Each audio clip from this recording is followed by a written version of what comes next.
everybody. Welcome. I'm Daniel G. Garza, host of Put It Together. Welcome to another show. It is Saturday, February 11, 2023, and I'm so excited to be kind of back. I take a little breaks. I know I take a little breaks only because of work, but I'm excited to start this.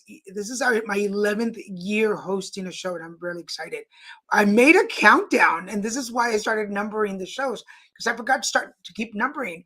I realized yesterday that this is the 411th show that I've done, from podcasts to the conversation shows to this 411 shows. And I think it's more. I think I missed the count somewhere.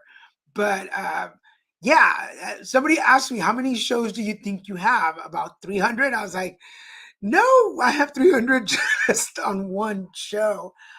For those of you that keep track. Oh, first of all, let me welcome everybody on Facebook, LinkedIn, Twitter, and YouTube. Thank you so much for watching. If you're watching, hey, sweetheart, how you doing, Madeline? Thank you for joining us. If you're watching us on any of the three channels, please share this on your page so that other folks can watch with you.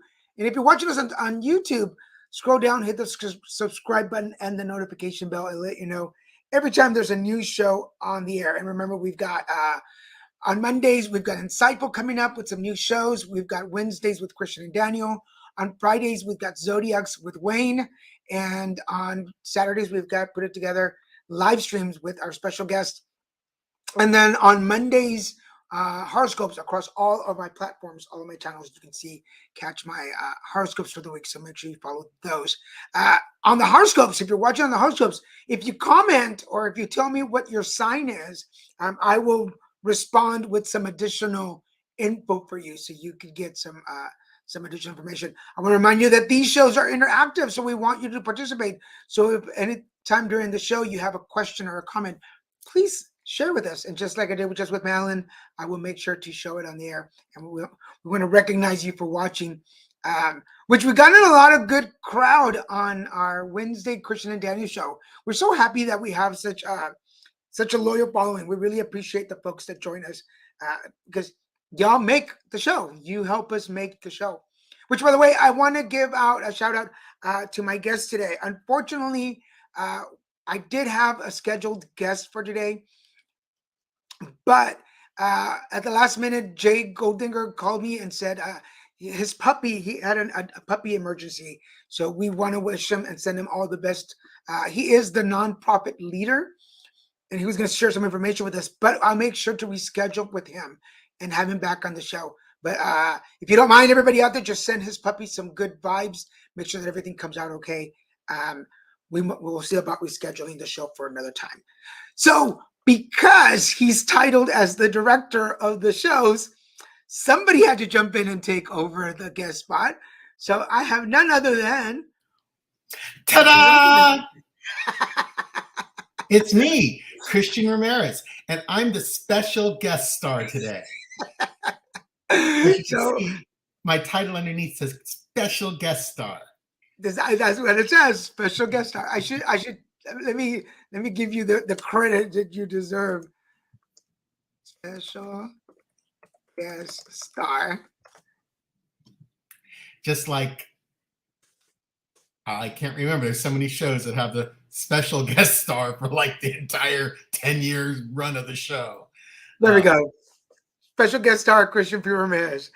We have nothing on the agenda to talk about. So if you're watching us, we'd like to hear what you want us to talk about. But I do have some stuff that we've never... Go ahead. I have some. There's something I just got to get off my chest. Uh-oh. You know, the company I work for has a thread that all the tutors can participate and talk on. Of course, it's not private. And right now there's some new policy going around and a new standard that you have to use, which I've already been using because, hello, former teacher experience. I'm a little old, I know. And this young person, or younger than me person, put up this post saying, you know, I don't like greeting the student, saying hello to the student and asking them immediately what they need. And that's all I do is I go, you know, hi, my name is Christian. What can we work on together? It's very friendly. It's just, having my experience and background in education, I know better. You're not supposed to make the student feel like your peer. You're supposed to make a student feel like a student. They're a student. I don't know better than them, but I am the tutor. I'm not a student with them. And so many of these younger generations, they think that, oh, I have to be their peer because I don't want them to think I'm better than them or superior than them. And that's such a non-Gen X thinking. I find it hilarious. And I responded very neutrally, just saying, this is how I say it. And I've not had any problems with my students. I've had excellent reviews. Obviously, I've not had problems. I've not gone on probation, blah, blah, blah. And I didn't say all that stuff. I just said, this is what I do. And I've had very good interactions with my students, and I haven't found it to be pejorative in any way. Maybe they didn't know what pejorative meant. Probably wouldn't know how to spell it either. But it's just interesting that the response was, well, I've had quite the opposite. And I find, befriending the student really helps with the sessions, and it actually helps in the meeting. But because of your teaching background, you probably, that's what lends to your, and I'm kind of like, this woman made it sound like it was a detriment that I have this teaching experience. And my knee-jerk reaction, thank God I'm in recovery, because my knee-jerk reaction is I would just want to rip her down and be like, how dare you try to talk down about my background and my experience, which is so much greater than anything you've experienced yet in your short life. But I didn't. I'm just looking at it going, it's an opportunity to see a different point of view, that there are a lot of younger people like making that connection, and they understand that teacher-student relationship maybe hasn't always worked for them. And we're moving into an era where maybe that the old-fashioned ways just are that. They're old-fashioned, and I'm just old-fashioned. But maybe they don't work anymore. Maybe that's why so many kids are having so many problems in school. So the point of the conversation is old style teacher student doesn't work anymore. Dynamic versus peer. I don't want a peer. I don't go to it. I mean, well, again, I'm in the older generation. Exactly. We're Gen X. It's a totally different world for us. Like, but isn't that the same as, like, these are people who are in their early 20s who are my work peers. And they're the ones expressing this difference of opinion to how I do it, saying they want that. I think because their experience has been, everyone needs to be nice to me. Well, I wonder if it's the same thing as parenting, and not to put Madeline, who's watching us, on the spot, but she's a mom. I wonder if it's the same thing with parenting, where our parents were, I'm the parent, you're the child. Yeah. And then as the generations have grown, it gets more even. But here she's commenting. Yes, the young kids do want the peer relationship. I think they like feeling that everyone's on a level ground. But I mean, and I'm gonna leave that up for a minute. But then, how do you isn't that why I'm the teacher? Isn't that why I'm the teacher? Is because I know more than you do, and I need to teach you? I could say no, in the regard that what they teach teachers now is not the peer thing, but not to assume you know more than the student. You do. I mean, duh. But it's important to not cause the students to feel like you know more than them, that they are naive or, quote unquote, dumb or something, like whatever term may pop into their head. Like, think about if you have a push button that for people questioning your intelligence. These kids all have that already. It's built in because generational, the way they've been raised is very different from how I was raised. I wasn't raised in a world where my parents were all children are seen, not heard. And you don't act out in school because those are adults, and all adults you respect, whether you like them or not. And you don't act up because you'll actually get in trouble. I think that's another aspect of these younger generations is there aren't a lot of punishments. They get a lot of threats, but they don't get punishments. And they figured that out. They figured out it's just a bunch of smoke. And so they go, I can act out however I want. And I want you to make me feel like your peer, because then it seems even easier to act out. That's been my experience in the classroom and out of the classroom. And just even observing, like, I agree with Madeline. It's the same thing with parenting. Like, where's that line? Like, I'm the parent, but I also want to be my kid's friend because I want them to feel like they can talk to me and I'm accessible and that I'm not this parent in a white tower that they can't reach or communicate with comfortably.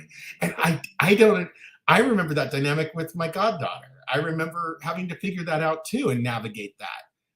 But So it is there is a very interesting. balance. There's a balance which I'm not a parent. Let me disclaimer. For everybody who's joining us and watching, our regularly scheduled guest for today could not make it. So Christian is jumping in as our guest, and we're just talking about uh, The parenting and base teaching. generational differences of expectations between a, either a teacher or a parent or an authority figure and their I don't know what you call in school we call them our students, but Students, in the rest of the world you'd call them your children. subordinates. Because okay, so let's go Because back for how those do of you us. manage a business when these kids want you to treat them like a peer? I'm your manager. I'm not your peer. Yeah, because let's think about. Well, I'm gonna just talk about myself. In my history of going to school, I had dozens of teachers. The one teacher that I remember the most Hmm. was my fifth grade English teacher, Mrs. Marcus. And Mrs. Marcus um, was when we had to do a lot of cursive writing. We wrote Yes. a lot of reports in fifth grade. They were always done in pen. Yep. This is in the era when the whiteout was very popular, or the eraser pens, and Oh you could yeah. not erase and you could not white out. If you made a mistake, you had to start over again. And she was, by all extents of the words today, a biatch. But But she yeah. she taught me how to put attention and dedication to my work. She Yep. taught me maybe a little bit of perfectionism. Um, Maybe it was a little harsh, but when as I grew up and went into business management and started working in offices and corporate, Yep. I would always remember every time I had to turn in a report, I always remember her as like, is this the best paper you can turn in? And is there anything better you can do? Can you redo it really quick and make it look better? And there's always a yes. I mean, there's always a yes, which is why I'm so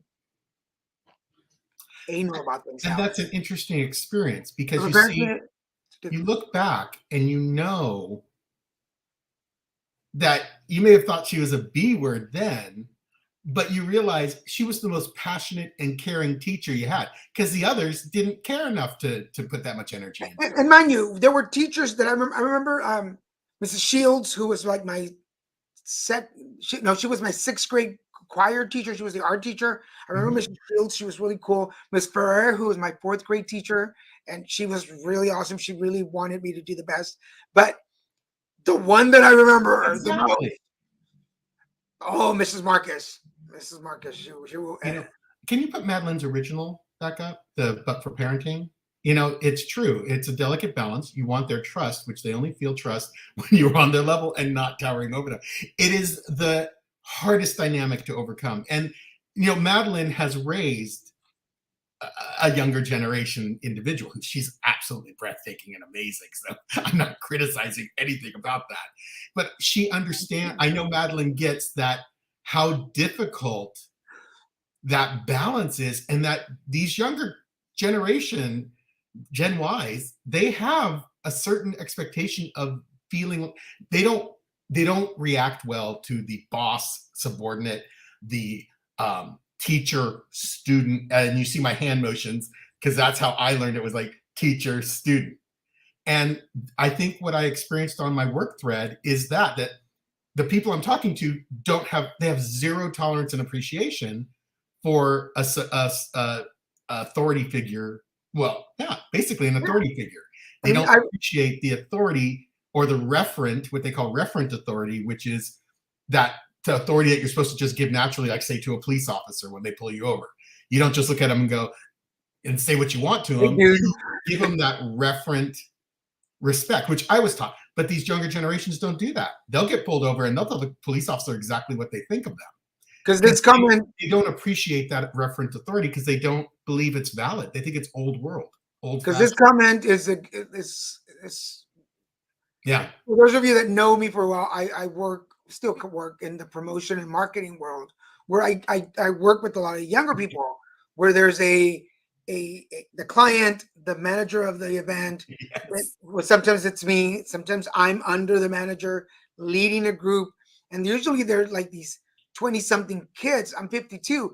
And I had to learn that balance. Like, no, I am not more than you, but I know more about this event than you do. So you need to listen to what I'm trying to tell you in order for this to succeed. And yes, I don't know that I could go into I haven't been in corporate in years, but I don't know that I can go into corporate and not have those hierarchies. I like the hierarchy. I like climbing that ladder. And that's the part where she said it's hard for us Gen Xers and especially boomers. they created the hierarchy. Like But it's difficult for Gen Xers because we were raised in a world with a hierarchy. Everything had a hierarchy. And we were raised to respect that hierarchy by our boomer parents. Well, I didn't have boomer parents. I had the silent generation parents. They're much older than boomers.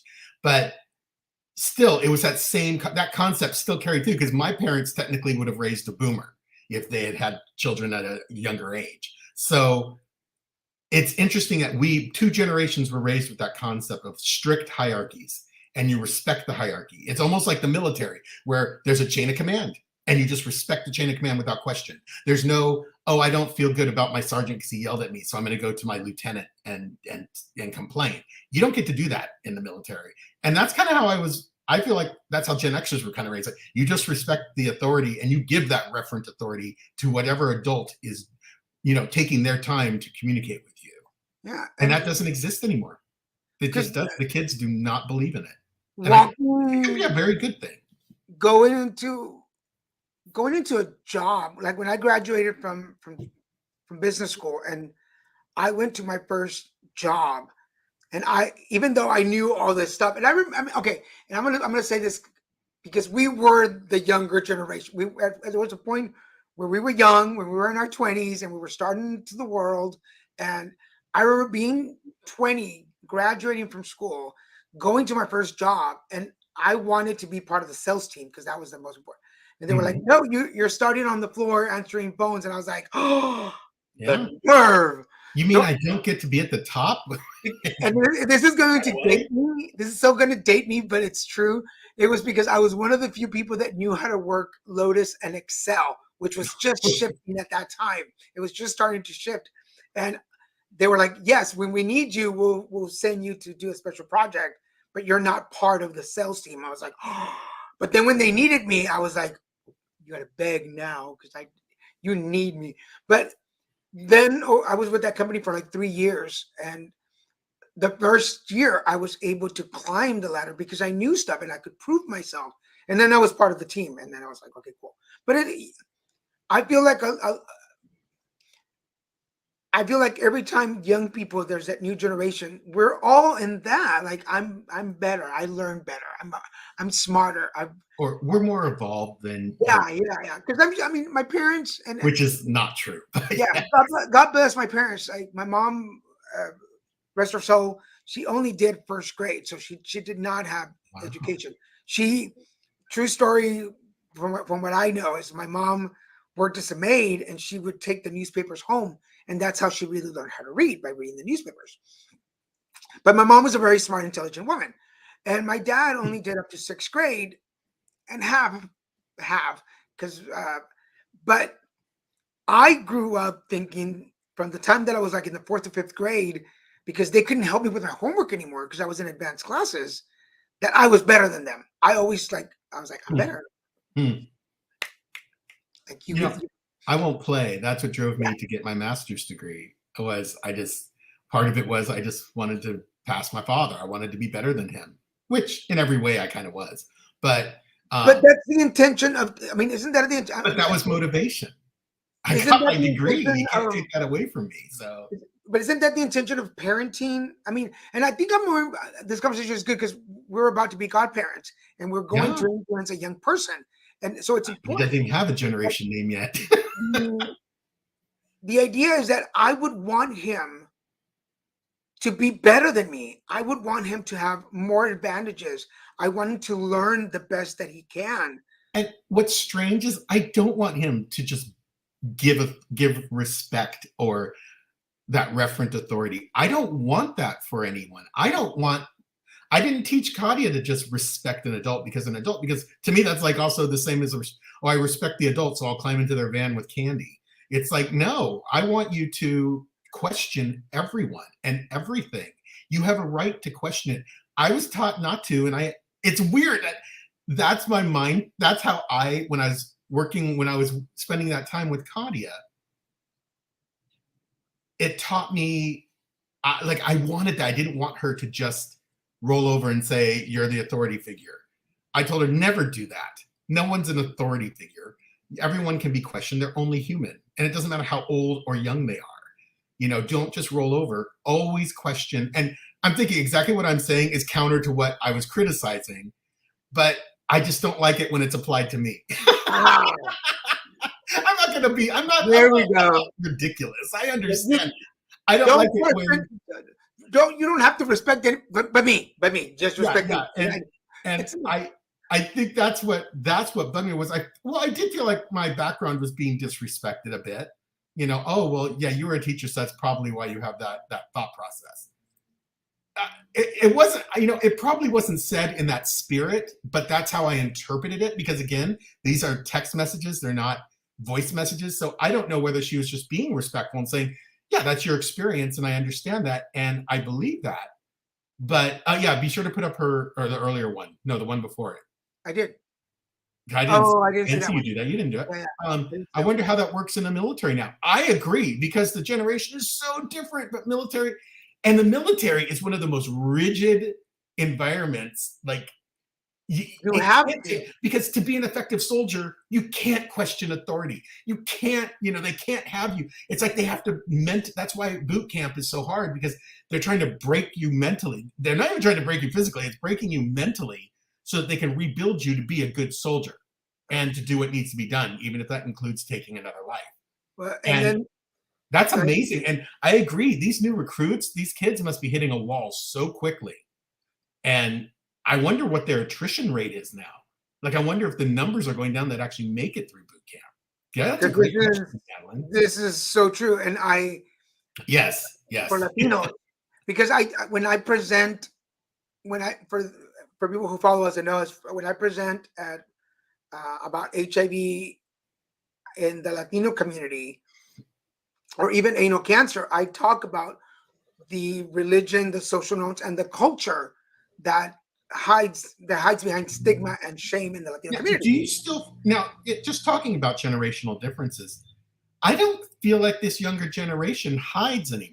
I don't feel like the ones who call them Latinx make a big deal being called Latinx. Well, it's because it's a different. I don't feel they hide from these things anymore. They're because we're in Southern California, and because we still have a large number of immigrants coming from not just Mexico, but Southern America. Oh, everywhere, yeah. South America. When the thing that we've discovered and that I've seen through my years of working in advocacy is that that hierarchy that we're just talking about, religious, social norms, and culture, in other countries, it's still implemented. So when people come to the States and we're here saying, no, it doesn't really work that way here. Like, you can be your own person. It cracks the brain. Even for me, I'm 52 years old. I was raised pretty much my whole life here, but yet there are still times when I make decisions based on the influence of my parents in my head, even though it goes against everything that I believe in now. My mom's voice will still resonate in my head, and just as simple as Diosito te está viendo, God's watching, that will stop me in my tracks.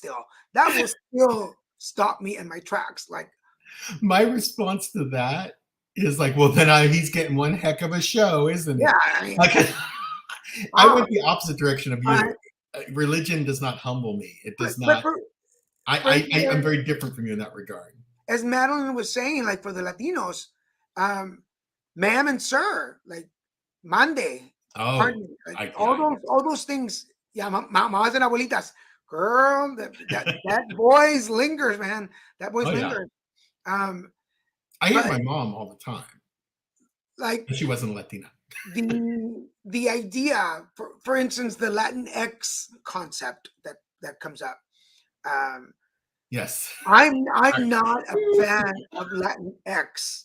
I don't like the X, I don't but either. there are environments when I go present that are that generation that is Yeah. Latinx. It's basically anything after Gen X, right? That So they're yeah, so leaning I towards. have to change the way that I present and speak in order for them to follow me on this hour journey. Or just to have them connect to you and what you're saying. Because when we don't recognize the younger generation and how they're different than us, that's when we disconnect from them. We can there's no, what is it, what do we used to call it, mutual, there's no meeting. Oh, there's no meeting of the minds.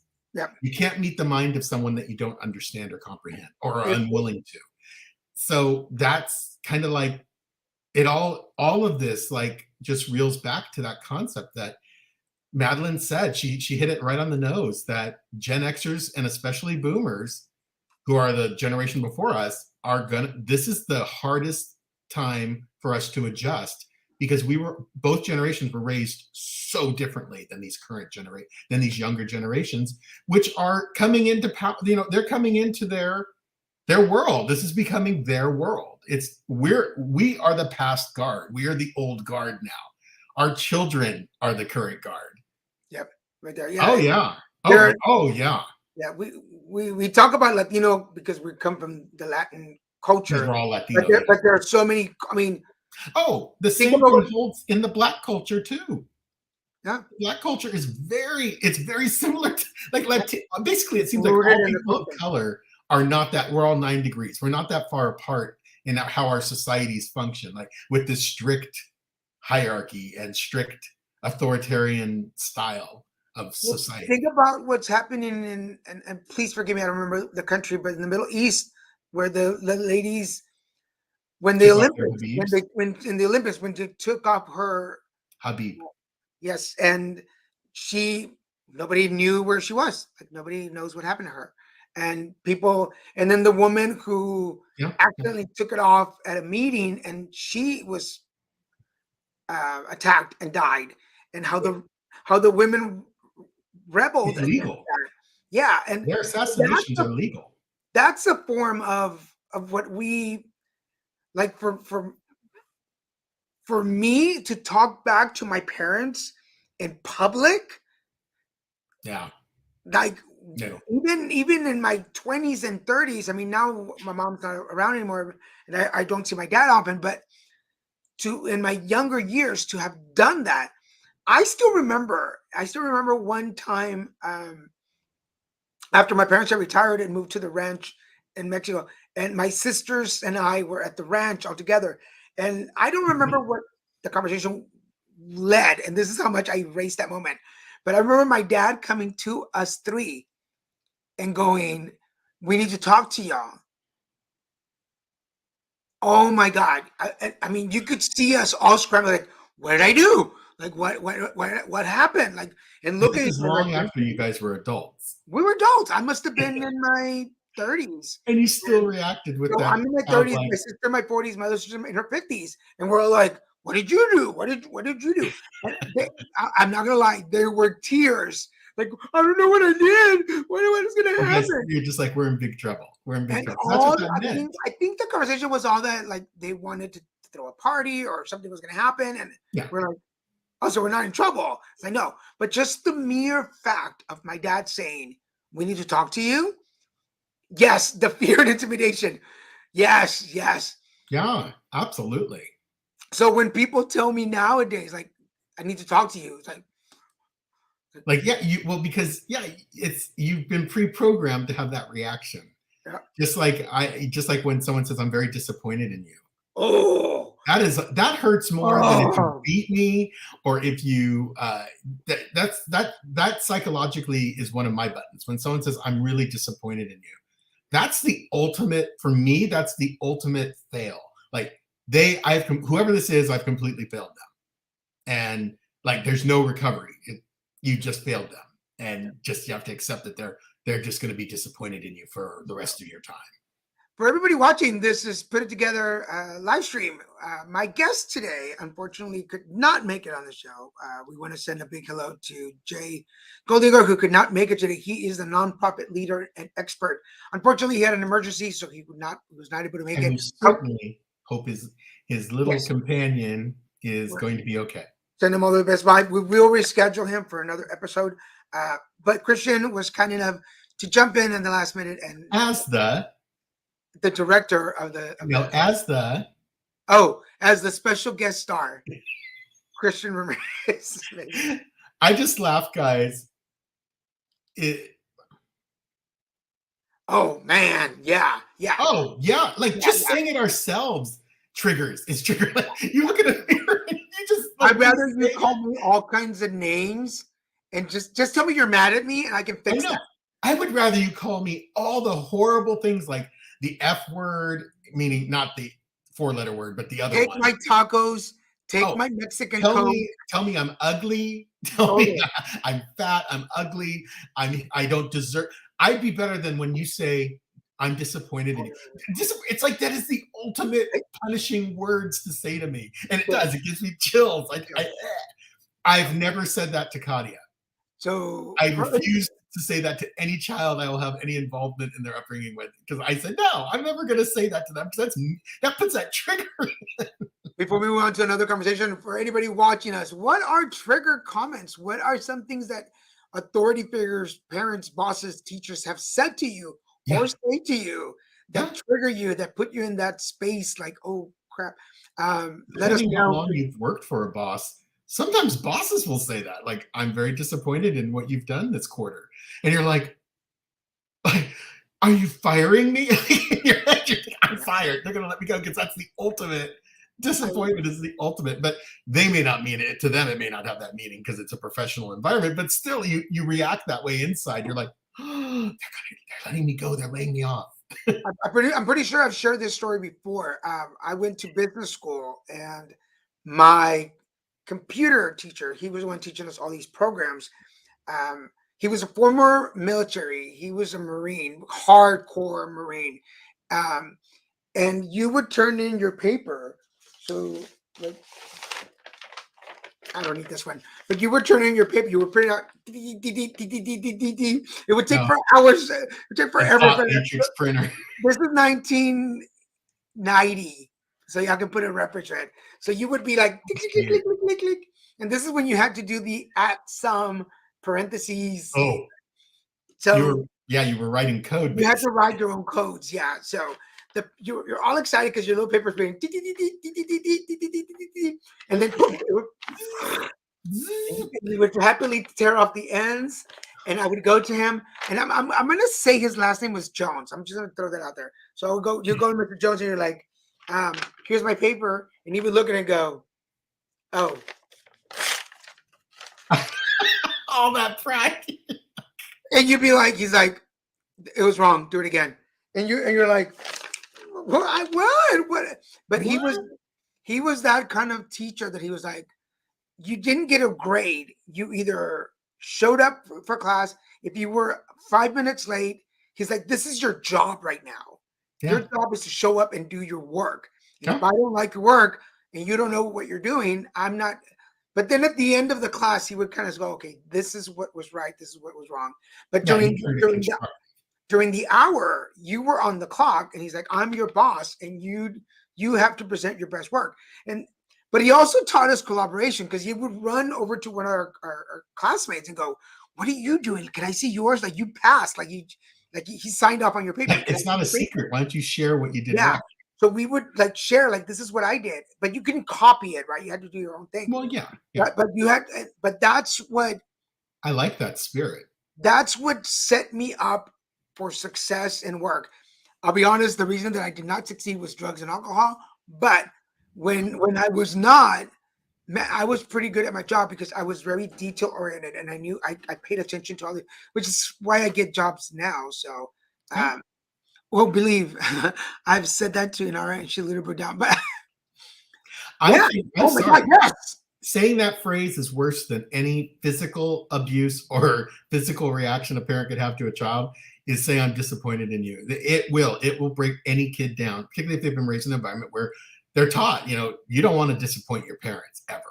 Take But my Coke, there are take things. my tacos, take my pan dulce, but Yeah, please don't be disappointed in me. Oh my God, that's but horrible. there are moments when, unfortunately, children do need to hear that they're not perfect in their parents' eyes, and particularly adult children. I think children who are on the older end of being children, before 18, and they get in that range, it's time to start letting them feel what, because in the real world, Yeah, people aren't going to coddle you unless they're your parents. They're not coddling you.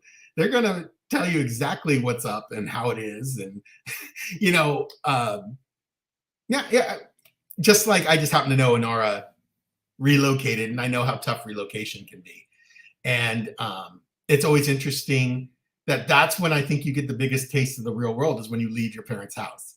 Because, oh and my that's gosh. And it doesn't matter where you go. You can go to another relative's house, but they're not your mom and dad. So they're not going to treat you the same as your mom and dad would. Like, oh, I'm waiting for someone to do my laundry. Are you out of your mind?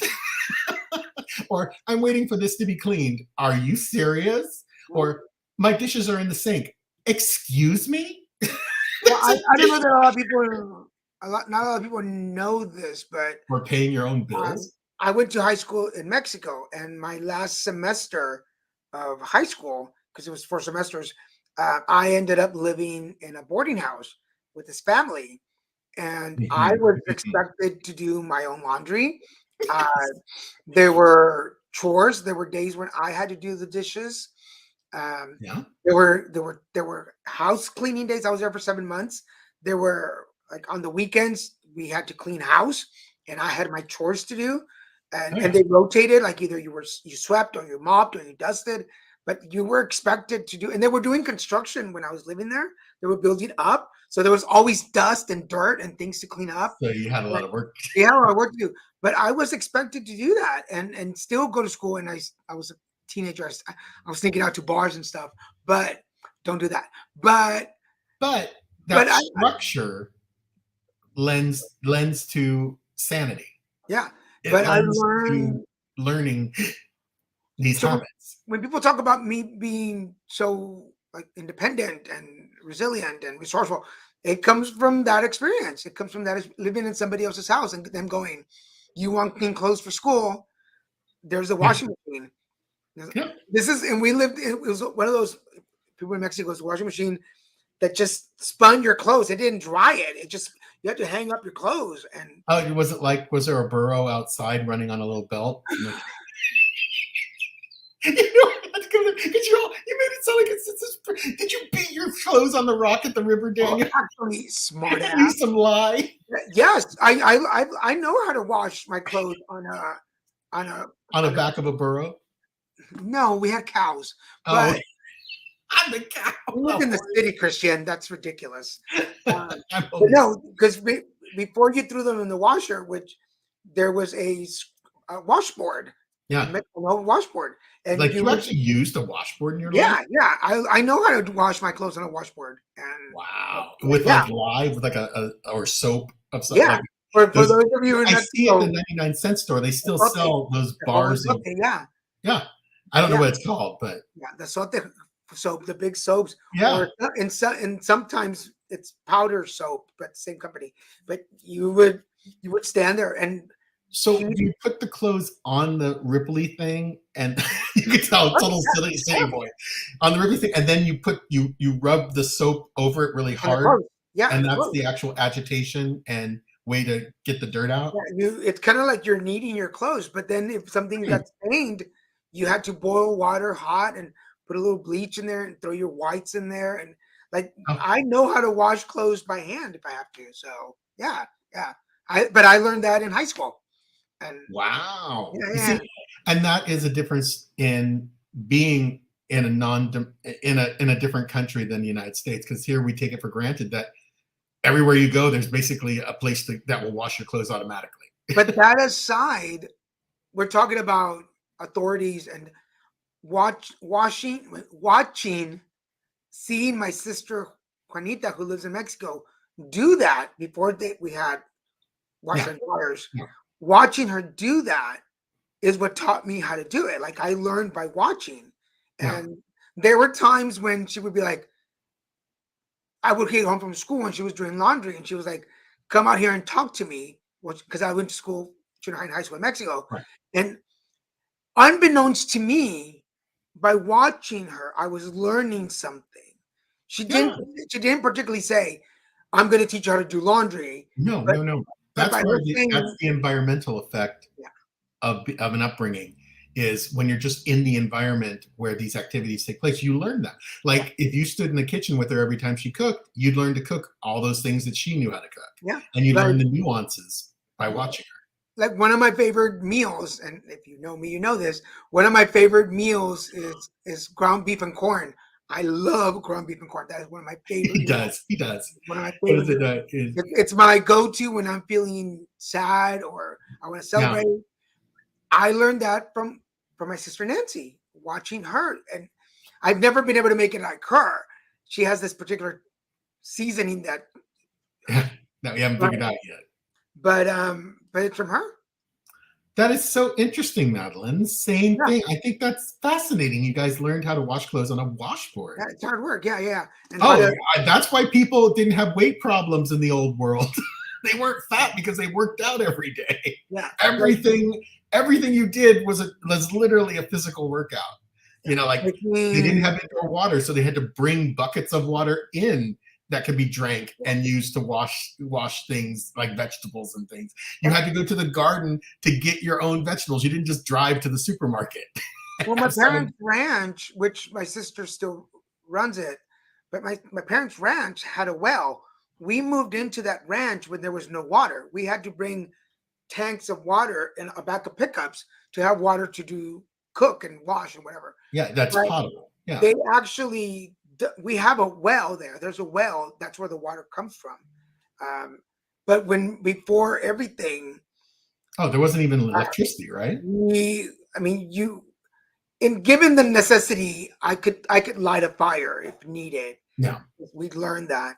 Um, you know how I make my salsa? Okay, Yeah. for those of you, I make a kick-ass salsa, by the way. I make a good salsa.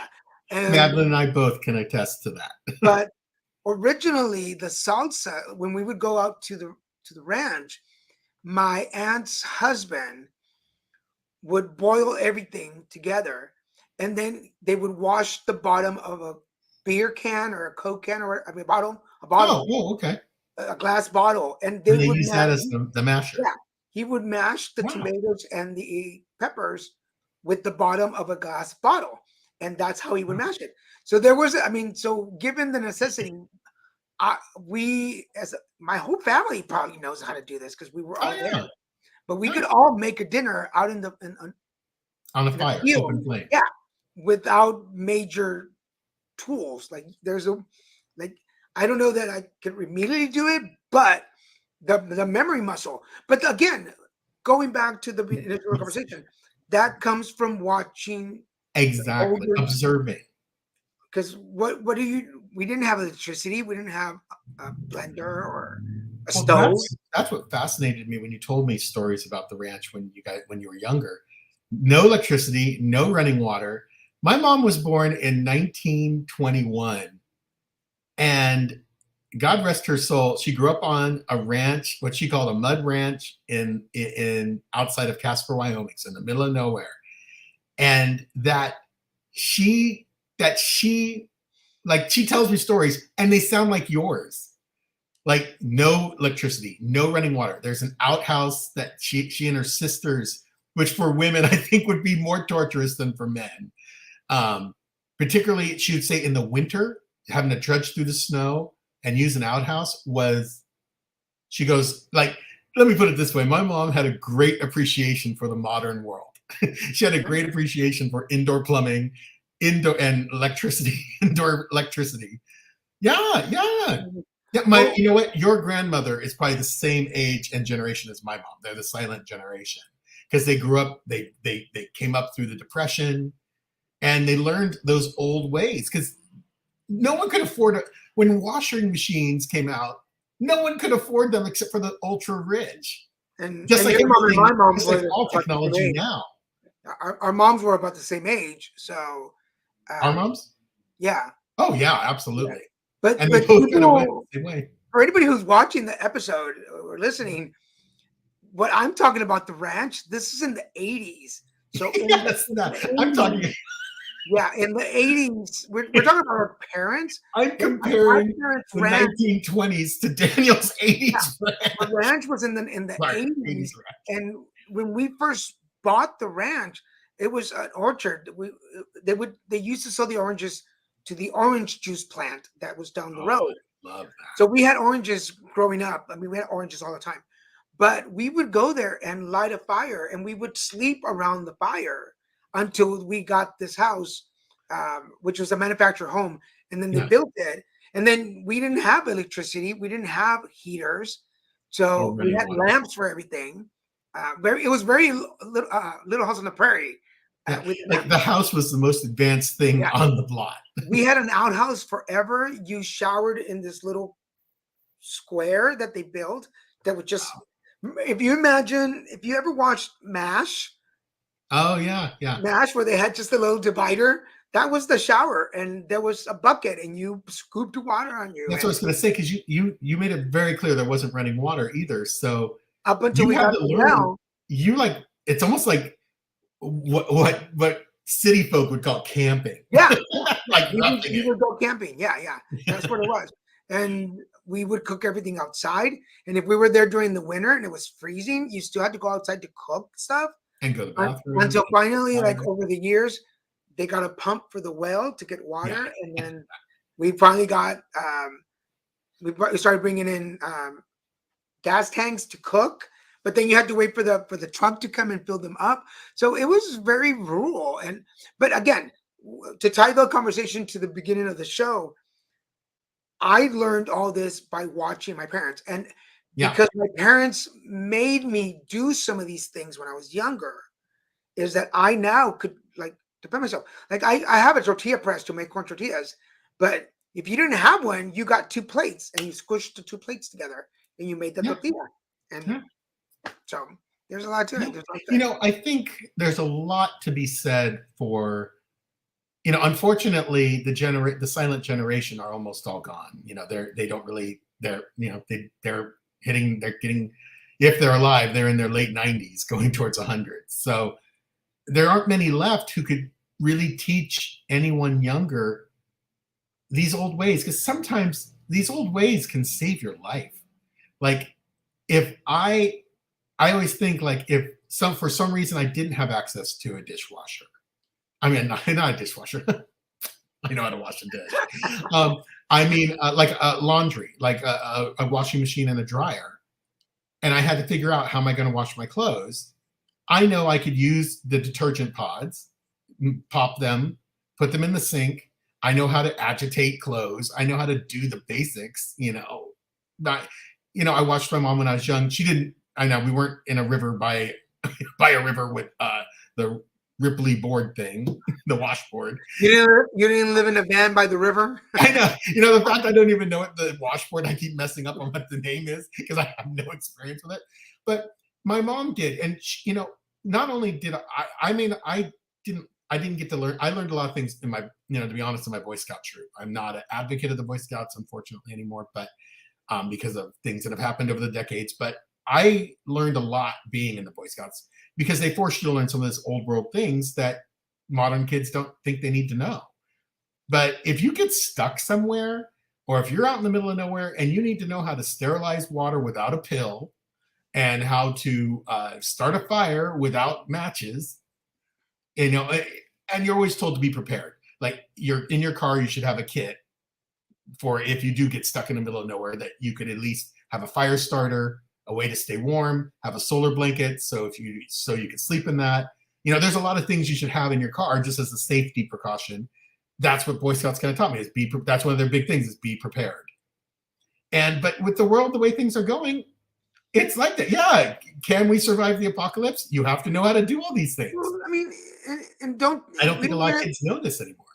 We don't even have to take it like that far. Some of the recipes that I cook for us, I'll be right back. So some of the things that I learned, for those of you watching, like think of recipes that you cook, think of things that you make at home. Uh, the way that I make my sopas, my soups, um, those are recipes that I learned watching my mom make, and I've adjusted, and some of the things can be done easier than when she did them. But definitely, all those recipes come from my mother, and they still work. Simple, Wonderful. And like, most of the recipes, Daniel, are simple. yeah, They're not. I don't mean simple they're like, not there. oh, there's anyone can make them. No, not anyone can make them. I can't make them like you, except for the salsa. I came close, Sausage's good. but it's the simplicity of these dishes. They're nutritious, they're healthy, and they're not complicated. You don't need Whole Foods to make them. You can literally go to a field and Um, and make some of these things. well, things easy, even things like when we met and you would get sick, and I'm like, vapor up on your feet. Let's Oh do my this. lord! I And didn't believe him. I wasn't raised with vapor rub. Like I sort of methylatum you put in your nose when something goes wrong inside. I don't even know what, but putting it on my feet, when I did that the first time and I was coughing all through the night, it went away. I was able to sleep. Vapor rub on your feet. I don't even understand the science behind that, but it works. it works. And that's the thing. There are simple solutions to almost everything that we think only exists in modern world. All of this modern stuff we have, what do they say? Innovation is 90% laziness. Like someone is like, I'm tired of washing my clothes on a washboard by the creek, so they invented a washer. I'm tired of drying my clothes on a line and having to manage it, so someone invented the dryer.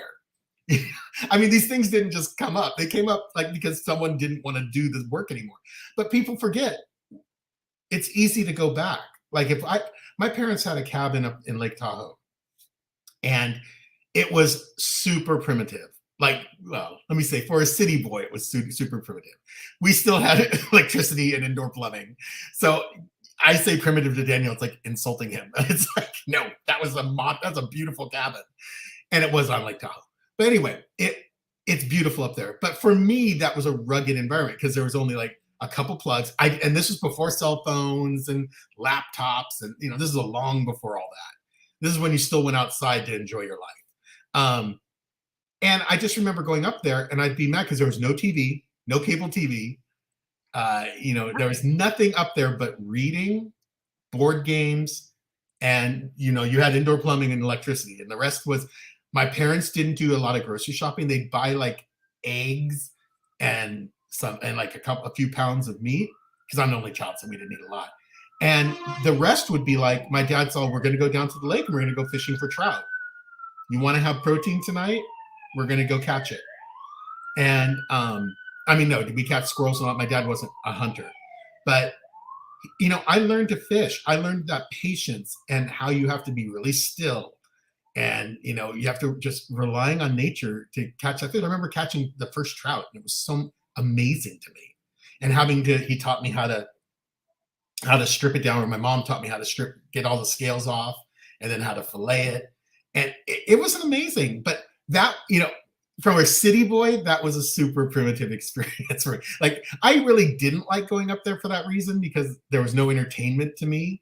But the entertainment was that you could go out for a walk. You could go out for a hike during the day or go out on the lake. It was amazing. And as an adult now, without that privilege in my life, I look back and I go, that was really amazing. Like, what a blessing that we were able to have that and enjoy that type of experience. So for everybody watching, again, we're almost at the end of the show. Our guest could not make it this morning because he had an emergency, and we sent him the best vibes. But Christian was kind enough to jump in at the last minute and be the guest today. I'm sorry, the special guest star of the day. But I don't want to break tradition, and part of the tradition of the show is to share some words of wisdom at the end. So, Christian, what words of wisdom would you like? By the way, today we were talking basically about Generational. how we adjust to each other, and how to better connect with the younger generations. So, what words of wisdom would you like to share with the audience? My words of wisdom, they apply to me. There's something that even directly to me is as the elders, Gen Xers, we've become the elders, and the boomers are disappearing too. So because we're the elders, I think we need to embrace and work very hard, and it's going to be the hardest for our generation to understand the new standards that the younger generations have, to have their views of the world. What have we taught them? When you raise your children, you think you're making improvements and you want them to live a better life.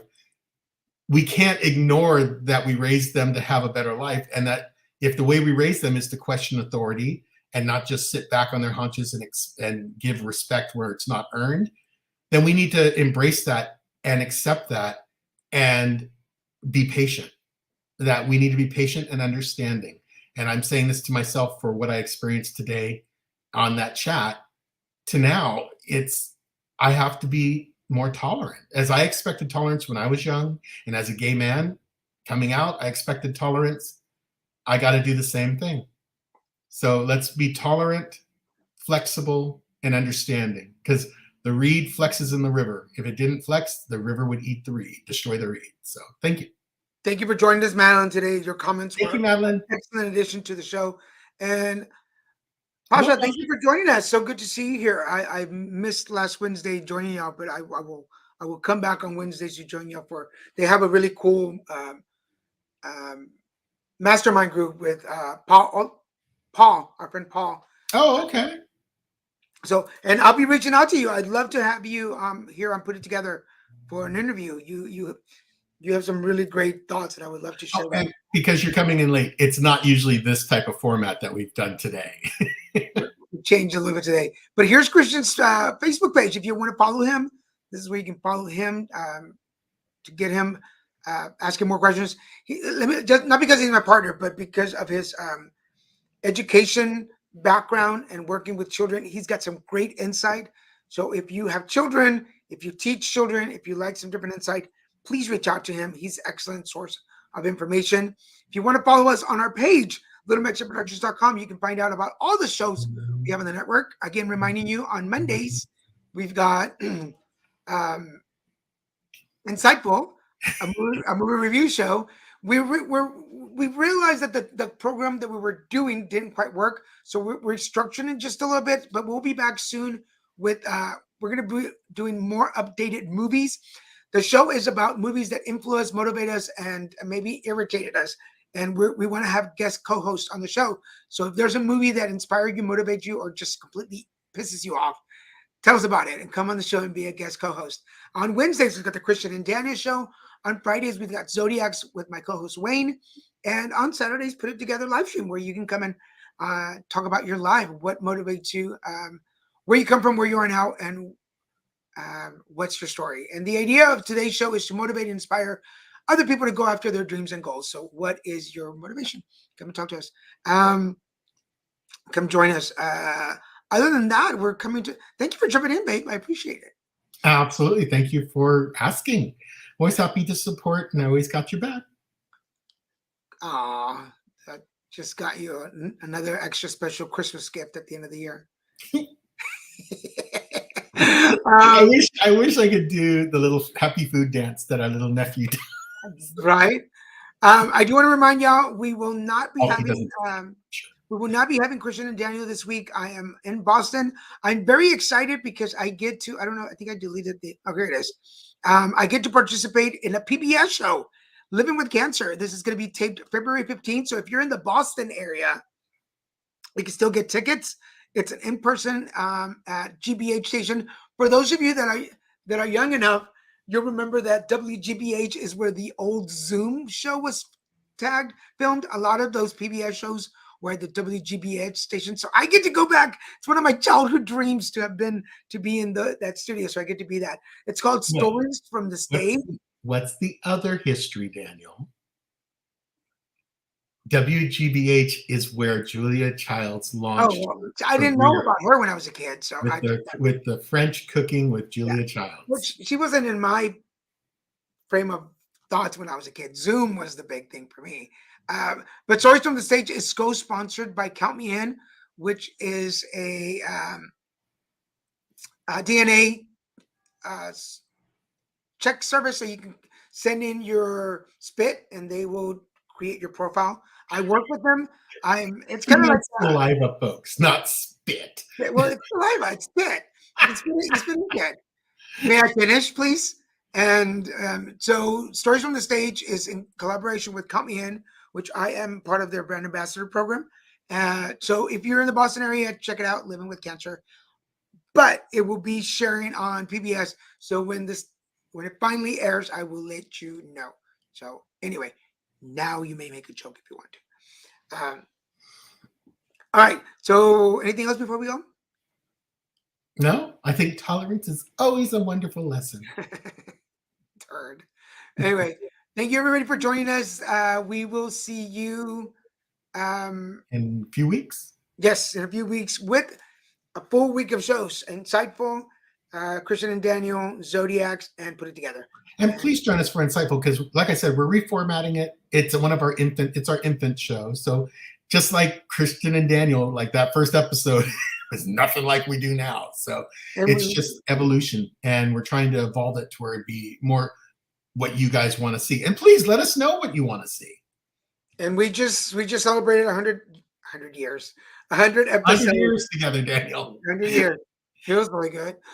We just celebrated 100 episodes of Christian and Daniel show, so we're really excited.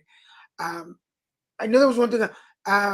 We'll talk about more. Anyway, don't forget Monday mornings horoscopes on all of our pages. So go check this out. For now, thank you, babe, for joining me, and thank you for watching. Thank you, Madeline. Thank you, everyone.